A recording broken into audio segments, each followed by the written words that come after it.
Hi, friends. Big shout out to Anton from our community for letting me know that I hadn't done a video introducing the ornament, the tap.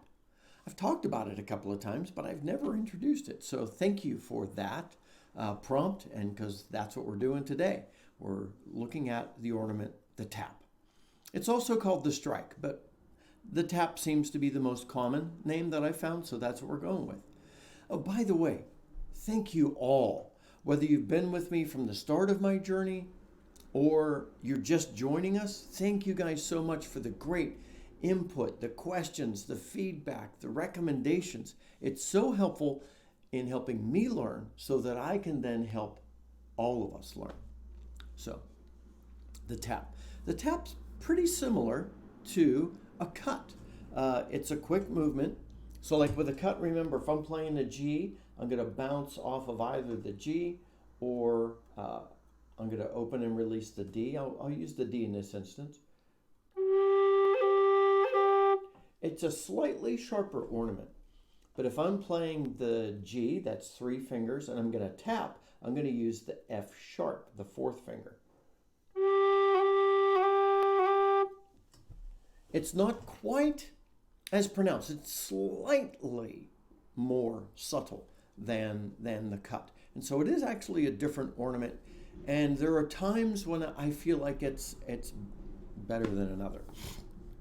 Now, the way you're going to learn the tap better is we'll realize that the tap is like when you've got 2 consecutive notes in a row. Then you're going to, you could cut the second note to enter into it, or you could tap the second note to enter into it. That's helpful. So if I'm playing, that's 2 notes. So the first note, and then I enter the second note with the tap. If, like me, you grew up tonguing everything, that's an ornament. And it's 2 notes with a tap, 2 notes. So play a scale. You'll have to start with the E.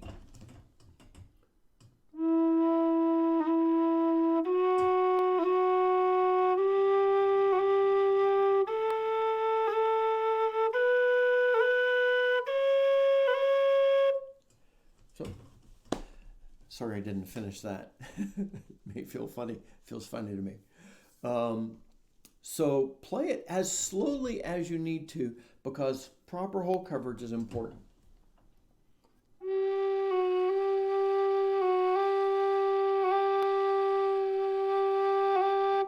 Just try and bounce your finger, but if you need to go slowly, that's okay. Because if you miscover that hole, it's going to sound like a funny note. So work on that hole coverage. Also, consistent airflow. Don't let your airflow be interrupted as you're playing. So that's all there is to how to play a tap. When would you play a tap? I've already let the cat out of the bag on this one.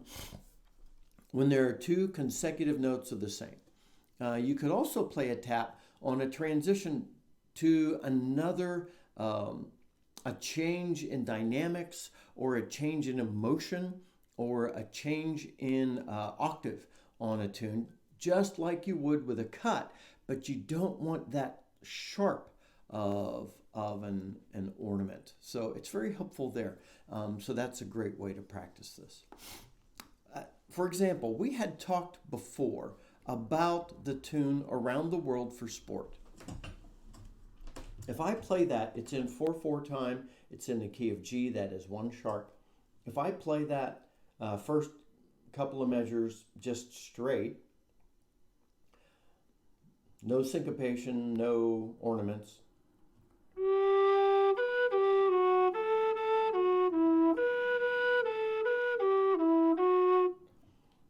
I said no ornaments, but I did have to tongue a little to differentiate between some of the notes.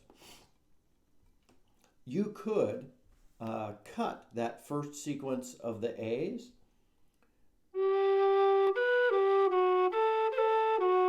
Okay, and then you get to the 2 B's, you could tap.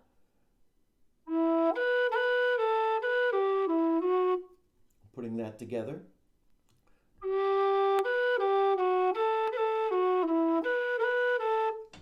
Okay.